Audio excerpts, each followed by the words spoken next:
ውብዬ እንግዲህ ቤት ድረስ ወንድ አመጣች ማለት ነው። ናሁም ተደባደበ። በጣም ያሳዝናል። ውብዬና ናሁ ለዚህ አልተጠበቁም ነበር። እንደዚህ አልነበሩ። ሴት ልጅ ማለት ነው ምንም ልቧ ቢደማ፣ ምንም ልቧ ቢቆስል፣ ልቧ ቢሰበር ቤት ድረስ ገትታ ወንድ አታመጣም። የፈለገ ቢሆን አብሶ በኒካ ላይ ሆና ኒካዋ ታይወርድ። እንዴት አይነት ስራ ነው እየተሰራ ያለው? ውብዬን አልተበደለችም ማለት አይደለም። ነገር ግን እንዴት ተብሎ በኒካ ላይ ወንድ አሰላሙ አለይኩም ወራህመቱላሂ ወበረካቱ። ውድና የተከበራችሁ የቻናል ቤተሰቦች ሰላም፣ እንዴት ናችሁ? ክርስቲያን ወገኖቼ ሰላም ሰላም ብያለሁ። በያላችሁበት ሰላማችሁ ይብዛ። ዛሬም እንግዲህ እንደተለመደው መለስ ብያለሁ ማለት ነው። የዛሬው ቪዲዮ ደግሞ ለየት ያለ ነው። በጣም ይገርማል፣ የሚገርም ነው ማለት ነው። እንግዲህ ቪዲዮውን እንዳያችሁት ቪዲዮ ተመጀመራችሁ በፊት ላይክ፣ ሼር፣ ሰብስክራይብ እያደረጋችሁ አበረታቱኝ ውዶችዬ። ውድ ተመልካቾቼ ላይክ፣ ሼር፣ ሰብስክራይብ እያደረጋችሁ ስለምትከታተሉኝ እጅግ አድርጌ አመሰግናለሁ። አላህ ሀገራችንን ሰላም ያደርግልን፣ ሰላሙን ያወረድልን። እንግዲህ የዛሬው ቪዲዮ በጣም ልብ የሚሰብር በጣም የሚያሳዝን ነው። ውድ ተመልካች ውብዬ እንግዲህ አልተጎዳችም አልልም፣ ተጎድታለች። ልቧ ተሰብሯል። ናሁም እቤት የለም እንግዲህ ህግ አግዶታል። ውሳኔ እስኪወሰንለት ድረስ ልጁንም መጠየቅ ማየትም አልቻለም፣ እቤትም መድረስ አልቻለም። ታግዷል ማለት ነው። እንግዲህ እንደታገደ እቤት እንደሌለ ውብዬ እርግጥ ነው ለሴት ልጅ ማንኛውም ሰው ወኪሏ ነው እና መከራከር ይችላል ማለት ነው። ነገር ግን በሰው ቤት እንግዲህ አንተም ወንድ ነህ ማለት ነው። በጣም ይገርማል። እና እንግዲህ ናሁም ታግዷል፣ እቤት እንዳይመለስ ልጁንም እንዳያይ እንግዲህ ስተተፈረደለት ድረስ ናሁም እየተሰቃየ በቤተሰብ ጋር ጓደኛ ጋር እያለ ተቀምጧል ማለት ነው። ልጄ ናፈቀኝ ውብዬ እያለ እየለመነ እያስለመነ ምንም ልትረዳው አልቻለችው። በጣም ያሳዝናል ማለት ነው። ነገር ግን እንዴት ማንኛው ወንድም ዘመድ ከሆነ ችግር የለውም። እንዴት ሴት ልጅ ኒካዋ ታይወርድ ባሏ ጋር ተጣላሁ ብላ እንግዲህ ባዶ ቤት አንድ ወንድና ሴት አንድ ቤት ቁጭ ብሎ እሷን ሊገድፋት ይገባል ማለት ነው። ይሄ እኮ በእርጥቡ ላይ ሸናችበት ይባላል አይደለ? ነገሩ ታያበቃ ናሁም ሴት አንጥቶ እንደዚህ አድርጎኛል፣ ልቤን ሰብሮኛል እና እኔም ወንድ አንጥቼ ልቡን ሰብረዋለሁ። ይሄ መሆን የለበትም። እውነት ለመናገር እንግዲህ ጥፋቱ አንደዚህ ጠፍቷል። በጥፋቱ መቀጣት እያለበት ይዞታል ነገሩ ማለት ነው። ዝም ብሎ መጠበቅ ነበረባት ውብዬ። ሴት አንዳንድ ጊዜ እንቸኮላለን እና እንግዲህ ተጎኗ ነኝ ነፍሰ ጡሪቱ ተጎድታለች ብሎ እንግዲህ የሄሎ ጓደኛ ውብዬ ጎን ቁጭ ብሎ ሄሎ እንግዲህ ሰተት ብላ ተመልካች በጣም ጨቀጨቃችሁኝ፣ ሄሎ ጥፋት አጥፍተሻል እያላችሁ አትጨቅጭቁኝ፣ እንዳሰባችሁት አይደለም። ወንድሜና ውብዬ እንዲታረቁልኝ እፈልጋለሁ። ውብዬ በጣም መልካም ሴት ናት፣ በጣም ተወደኛለች፣ እህቴ ናት፣ እህቴም ጭምር ናት። ስለዚህ እናንተ ተመልካቾች እኔን ተጠላችሁ አለማየት ትችላላችሁ፣ ቡልክም ማድረግ ትችላላችሁ። ቃላታችሁ በጣም ልብ ይሰብራል። ለቤተሰቦቼ፣ ለአባቴ፣ ለእናቴ ትንሽ አታስቡም? ምን አድርጊያችኋለሁ? እናንተ እንደምታስቡት አይደለም፣ እባካችሁ አለች። እንግዲህ ሄሎ ማለት ነው። እንግዲህ ውብዬን ይቅርታ ልትጠይቅ ሰተት ብላ ስትሄድ ጎረምሳዬ ቁጭ ብሏል ናሁም ቤት ማለት ነው። እንዴ አቤት ድፍረት! አቤት ድፍረት! አቤት ድፍረት! እርግጥ ነው ሴት ልጅ ክብር አላት።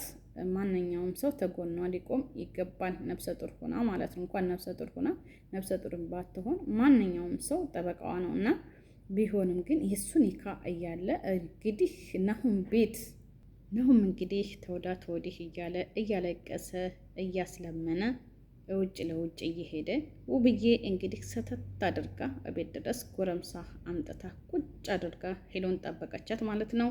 ሄሎም እንግዲህ በሄሎ አይፈረድም። ምክንያቱም ሁላችሁም እስኪ ወንድም ያላችሁ ማለት ነው፣ ወንድማችሁ ሚስቱ ጋር ተጣልቶ ውጭ ቢወጣ ህግ እስከሚፈርድለት ድረስ ውጭ ቀመጥሽ ለብቻ ማለት ነው።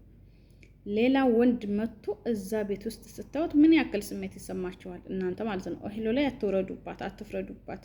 ማንኛውም ሰው የሚያደርገው ነው። እንኳን የልጆቹ እናት የኔ ሚስቱ አይደለም ፍቅረኛ ወደ ሌላ ሲሄድ ያናድዳል ማለት ነው። በሄሎ አትፍረዱባት። እውነት ለመናገር አያስችልም እንዴ? ሰውነንና አያስችለንም።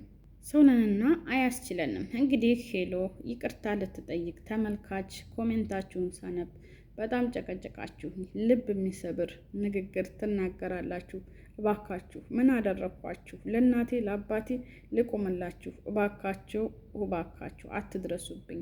ልብ የሚሰብር ነገር አትናገሩኝ። እኔን ታልፈለጋችሁ ቡልክ ማድረግ ትችላላችሁ። አትመልከቱኝ፣ አትከተሉኝ ብላ እንግዲህ ሄሎ መልስ ሰጠች ማለት ነው።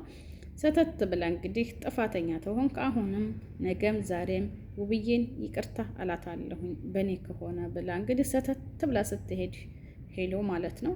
የናሆም መቀመጫ እንግዲህ ጎረምሳ ቁጭ ብሎ ይጠብቃል ማለት ነው።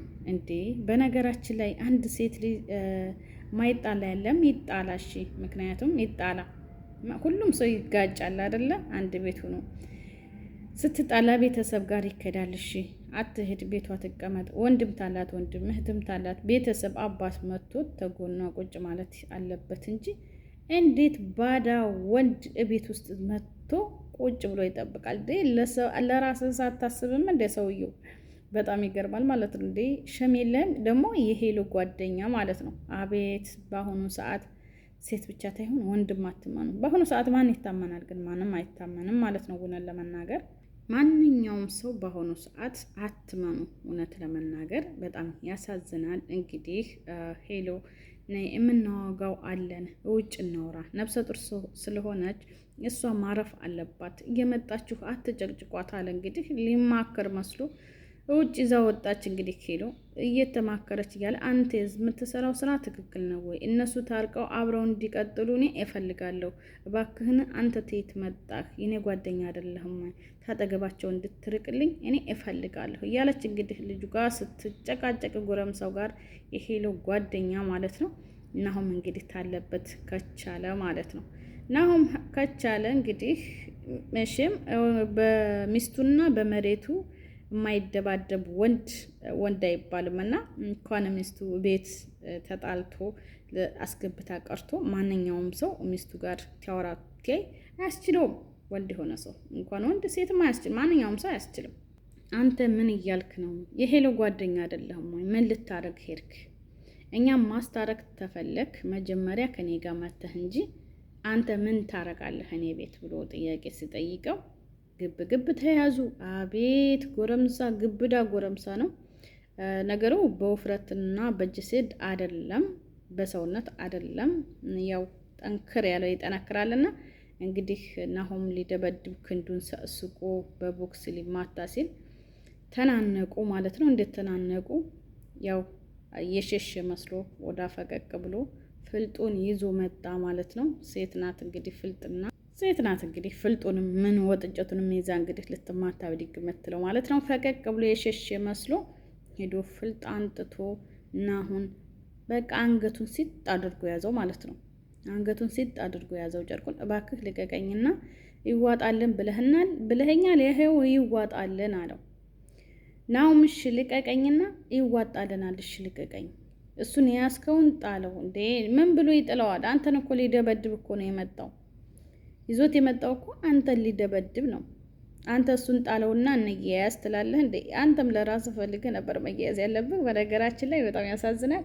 እኔ እንደኔ ድራማ ነው ብዬ አላምንም። ድራማም ቢሆን ደግሞ ሰው በቃ እንዴት እኔ በነገራችን ላይ ቆይ ሰው አንድ ሰው ማለት ነው ባለትዳር ቤት ዘገደው ብሎ ገብቶ ሲያማስል አያፍርም? ግን አይፈራም? ግን አረ በጣም ሸም ነው።